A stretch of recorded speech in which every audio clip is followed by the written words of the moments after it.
Coming up, Dina fights for her life after a drug overdose and a medically induced coma, and one man's journey from prison to the transforming power of God.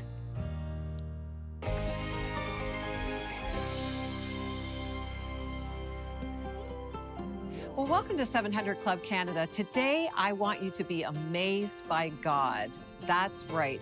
You know, sometimes we put God in a box, but here's the truth of it. He always breaks out of the boxes we put him in. Today, you'll meet one woman who learned that no matter what we face, no matter how impossible our situations and circumstances may feel, God is more than willing to meet you there.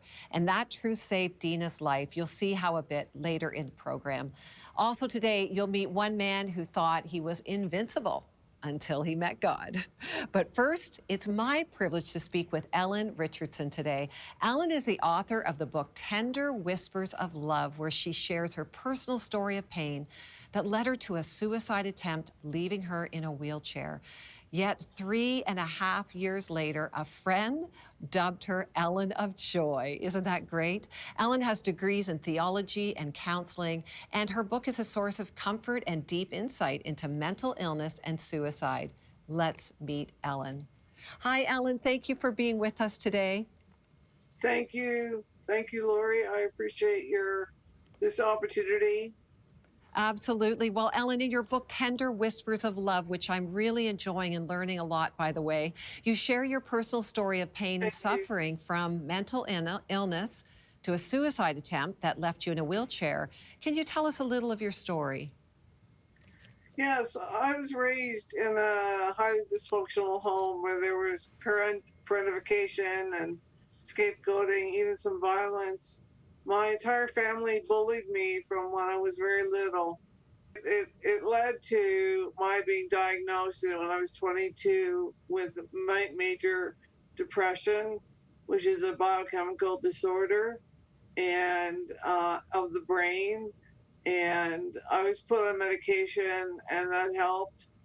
Around that time, I noticed while I was deeply depressed, so many monarch butterflies flying in my line of vision that I started to think someone was trying to get my attention. And that someone was God. I came to believe in the existence of God through that experience. A friend soon thereafter, not knowing about the butterflies at all, invited me to her church, where I accepted Jesus from a faithful pastor who gave an altar call. Wow. You know, I'm sorry for your upbringing, your story, and I know that it led you down this path to the point of even trying to take your own life. What happened? Yes, the wheelchair is a very difficult story. I was very mentally ill, severely mentally ill. And I had tried over 60 times to get help and I went over 60 times to the emergency department of various hospitals. And still I was sent home every single time untreated. And I went to 3 hospitals in the week prior to it. And I said unequivocally that I intend to jump from this particular bridge unless I'm hospitalized. Instead of hospitalizing me, they sent me to a psychiatric holding center. Yeah, and that was a difficult place for you because it was right close to that bridge, which is where you attempted to take your life and then ended up as a result in the wheelchair. But this is not all of your story, is it, Ellen? I mean, that doesn't define you. That moment in your life doesn't define you. You've given your life to Christ, and now you've written this beautiful, beautiful book where you share your story and such great insights. Why did you write the book, and what is your hope for those who read it? I hope that it can help people. I really have a heart for people who are suicidal and who have struggled with those kinds of feelings. Yeah. I really want to reach out to people and tell them that there's hope and that there's help. There's lots of help available. They will reach for it. Yeah. Medication helps, and there are other forms of help. Hospital is a healing place, Mhm. a healing place. So it's not a nice place to be, especially now with COVID. But it is a healing place, and great things can come from Yeah. hospitalizations with a good doctor. Well, you say accepting at your core that life is difficult is crucial. Tell us why. Yes, yes, I talk about an attitude of gratitude, developing different attitudes. Excuse me, developing an attitude of gratitude. Something I learned very early on as a Christian, and I have actually a plaque of "In everything give thanks" on my living room wall.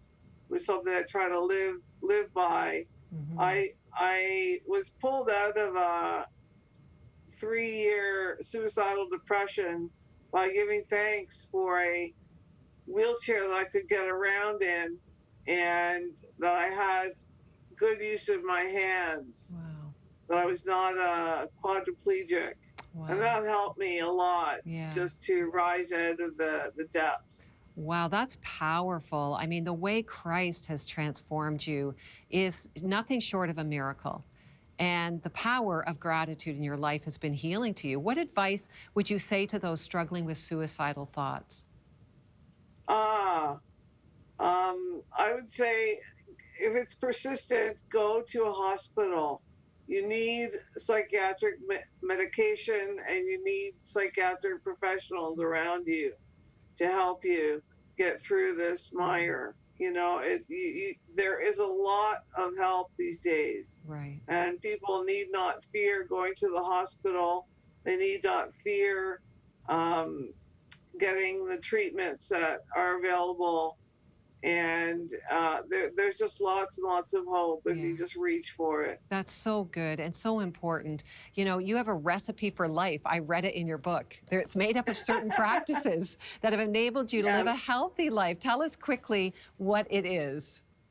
yes, it's heavy daily doses of scripture while journaling, deep and courageous daily heart-to-heart dialogue with God in prayer and in fellowship with others. Wow. Regular and non-intrusive entering into the lives of others, which means just asking them how they are, relating to them, meeting them where they are, and disciplined walks of 30 minutes or daily. I was a big walker prior to my injury. I walked for 30 minutes every day, Yeah. and disciplined work, preferably in the area that uses your gifts, Yeah. and weekly fun, downtime for you and Jesus with your family and or friends. I love So it. that's it in a nutshell. Yeah, and you know what? It's a great recipe. So if you want to hear more about Ellen's life and her story and her incredible insight, go to 700club.ca where you'll see about her book. She also has a book of poetry that complements it. But thank you, Ellen, for taking the time to share with us today. God bless you as you keep living your life and following your recipe. God bless you. Thank you. We'll be right back to see how God rescued Dina from herself. They rushed me to the hospital. On the way to the hospital, my heart stopped for 10 minutes, and then they put me in a medically induced coma. It was a string of bad choices that put Dina Cafiso in a fight for her life. In a search for love and acceptance, Dina had turned to drugs to help numb the pain of childhood abuse, memories that haunted her for as long as she could remember. I grew up in complete fear in my own house. The abuse, physical and verbal, had come from a close family member who was mentally ill. It was the worst of his abuse she remembered most. He barged in and actually broke the lock on my door, and then he grabbed me by the hair and he smashed my head on this bench in my room, and I have a permanent bump on my head from that. And so there was this constant pressure of needing to survive. Dina says family members knew about the abuse, but did nothing to stop it. That not only made me feel unsafe, but it also caused me to actually have a strong hate towards these people who were supposed to protect me but didn't.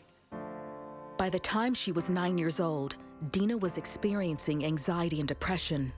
At 15, she made the decision to follow Christ. I heard my youth pastor's testimony of how he had come out of a life of drugs and gangs and all this stuff. And I remember thinking like, wow, like if the Lord can do that for him, then what could he do for me? But when the abuse continued, I thought I wasn't worthy to be loved by anybody. And that even translated into how I saw God, that he loved everybody else, but he definitely didn't love me because the people who were supposed to love me didn't love me. soon, Dina turned away from God and started looking for love and acceptance through alcohol, sex, weed, and prescription drugs. She also started hurting herself. It was like an emotional release was happening that I could only get from inflicting the physical pain. Still, Dina wanted a better life, and after high school, she enrolled in a community college and got a job at a clothing store. But it was short-lived. She started dating a guy who gave her drugs, but more importantly, filled her need to be loved. When her boyfriend broke up with her, she became suicidal. Everything that I gave myself to, again, just kind of disappeared and vanished and abandoned me, and that I had nothing left to live for. At 21, Dina checked herself into a psych ward where she was diagnosed with several emotional disorders and anxiety. And I felt more worthless than I ever have in my entire life. After her release a week later, Dina went back to abusing pain pills that would lead her into a 2-year addiction that now included cocaine. Still, she knew she needed help and went into a detox program that briefly got her clean. But it did nothing to help her deal with the turmoil in her heart and mind. I cried out to God, and again, I said, God, if you love me, then can you rescue me out of this? If you love me, then help me. I need your help. 4 days after getting out of detox, she decided to do something she had never done before and shot up with heroin. That was the last thing she remembers. I just saw all like the IVs hooked up to me and the tube in my throat, and I couldn't even move my left hand. It was stuck shut because I had severe nerve damage in my arm. Dina learned she almost died from a drug overdose and had been in a medically induced coma for a week. If not for a family member finding her in time to call 911, she would have died. When I finally realized what I had done to myself, I knew 2 things: that I needed to change or I was gonna die addicted to drugs. And the second thing was, wow, the Lord must really love me in order to have saved me when I overdosed. Soon after, Dina rededicated her life to God. And I asked God to forgive me and took full responsibility for the things that I had done that were sinful and not pleasing. I released everyone in my family who had hurt me and neglected me, and I forgave them, and such freedom came from that I don't hold anything against them. Today, Dina serves on the worship team at her church. She's also a full-time seminary student. She says she never ceases to be amazed at what God has done in her life. No matter what we face, no matter how impossible our situations and circumstances may feel, no matter how deep you are never too far out of the reach of God. And He is more than willing to go down the deepest pit to rescue His people who He loves. You know, that is so true. Dina has experienced the love of God reaching out to her and pulling her out of the pit. Wow. Her testimony, you know, it reminds me of what David wrote in Psalm 40, verses 1-3. Listen to this. I waited patiently for the Lord. He turned to me and heard my cry. He lifted me out of the slimy pit, out of the mud and mire. He set my feet on a rock and gave me a firm place to stand. And he put a new song in my mouth, a hymn of praise to our God. Doesn't that remind you of her story? This is what our amazing God does. His love is endless, no matter the choices we make or the things that were done to us. He is ready to rescue us and give us a new start in life and a new song. In Dina's case, she truly got a new song in her mouth, didn't she? So let me ask you, do you feel that God has abandoned you? You can know today that God is reaching out to you. He has seen it all. I feel like I need to say that again. Someone's watching and you feel that God hasn't even seen what you've been through. He has seen it all. He is for you. He's ready to pull you out of your pit, but it requires you to reach out and take his hand. You know, we've got a resource simply called forgiveness, and I believe it's for someone today. I want to encourage you to call us at 1-855-759-0700. Forgiveness includes forgiving ourselves, because sometimes the things that happen to us we hold against ourselves, but God never holds our sins against us. Will you come to him today with whatever you've been through? Will you trust him with it? Will you reach out and let him pull you out of that pit, because he has a great life for you? Well, up next, Kevin shares how his life was turned around while sitting in a jail cell. Give us a call today. We want to talk to you. From Marine Lieutenant in the Korean War to building a global ministry, Pat Robertson reveals how God has directed him every step of the way. In his latest book, I Have Walked with the Living God, Pat Robertson shares his personal journey of faith and how an ordinary life can become extraordinary when surrendered to God.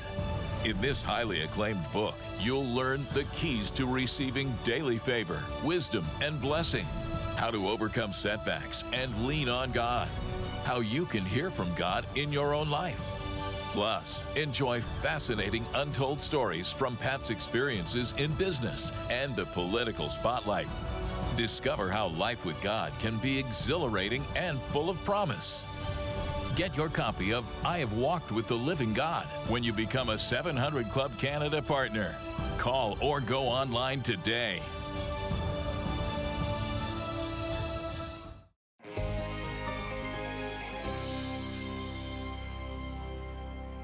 I started to feel invincible, like I could take on the world. Kevin Smith was never one to walk away from a fight. At 18, he was 6'7", a coke addict, a dealer, and sitting in jail awaiting sentencing. It was then Kevin met two Christian volunteers who led him to a decision to follow Jesus Christ. I wanted to know who God was. I wanted to know all about him. But heading into a 4-year sentence in the state pen, Kevin feared his faith would make him look weak and vulnerable. I thought, I can't let this happen. This isn't the place for it. Survival was number one. God was secondary. I was Kevin Smith. I wasn't going to be messed with. Again, Kevin used his size to intimidate, control, and traffic drugs. But when he was released, he was ready for a new start without God. God takes a back seat. Honestly, what I thought was that later. I'll do it later. I told myself, I'm gonna walk the straight and narrow. I don't want to come back to prison. I felt like I knew the steps to take to do that, to find a good woman, settle down, live a normal life. He was working in a bar when he met Angie, a Christian who somehow saw a softer side of Kevin. He was like this larger-than-life guy, and I was his sidekick. She's always so happy and so positive. I mean, she was perfect in my eyes, The two married and things were going well. They opened a towing company and had a baby girl. But 3 years into the marriage, the business was struggling, and they were in debt with a new home, cars, and hospital bills. The debt world was crashing in on us, and I didn't like that feeling. Desperate for a quick fix, Kevin decided to do what had always worked before, making and selling meth. It was a horrible idea. And we're talking about me, and I thought I was smarter than everybody else. It was scary. It was like he was another person. There was just no reasoning. It was his way, and that was it. Before long, he was also using and seeing another woman.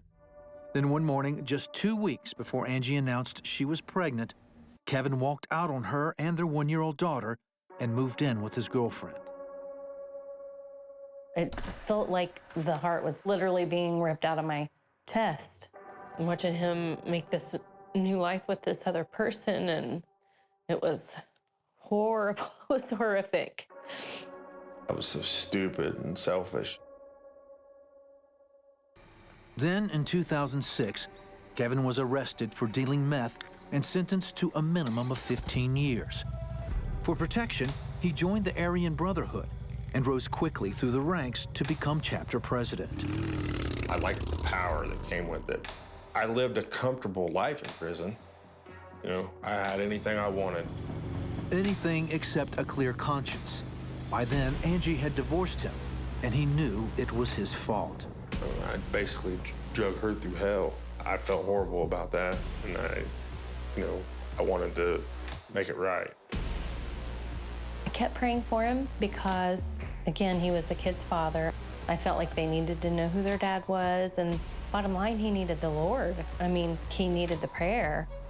In 2009, Kevin would need those prayers even more.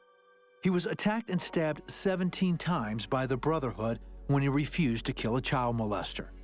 After slipping into a coma, he encountered a power that brought him to his knees. I remember it being black.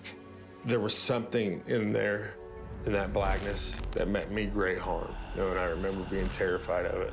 And I remember, like, cowering down. But then off in a distance, I see this light. Whatever's in this darkness is afraid of the light. And as the light gets closer and closer, I can see that it's Angie. She picks my head up. She starts, stroking my hair and telling me that everything's going to be okay. Kevin came out of the coma, but the vision continued to haunt him. It wasn't until he received a letter from Angie that it all made sense. She had been praying. She said, I'm talking about down on my face, fervently praying for you. Then a light clicked, She prayed, and it happened. Here's God showing up. My lowest point, God shows up. It was then Kevin began to understand that love he felt when he was an 18-year-old sitting in a jail cell. Love was just a word to me. It wasn't an action. It wasn't a feeling. It was just a word. And it wasn't until I really wrapped my head around what Jesus did on the cross, what love meant, what love was all about. And that was a pivotal point in my life. I remember there being a softening in me. When Angie came for a visit, she saw the change in him immediately. He was loving and sweet and kind, and he kept saying, I'm sorry, and I never meant for things to happen like this. It's just, how can someone change that drastically? Because of his physical health and change of character, Kevin was released to home confinement with his mother in 2011. Soon after, he and Angie remarried. Then in December 2012, he received early parole and returned home. Now the man with a heart for God will share his heart with anyone who will listen. I really, really love that he can minister to other people through his experiences, and that he's soft now. He didn't used to be soft like that, His exterior and his interior have both softened. There's no other explanation for this than it's God. God has taken me, this guy that caused horrible things to happen to people, he's using it for the good.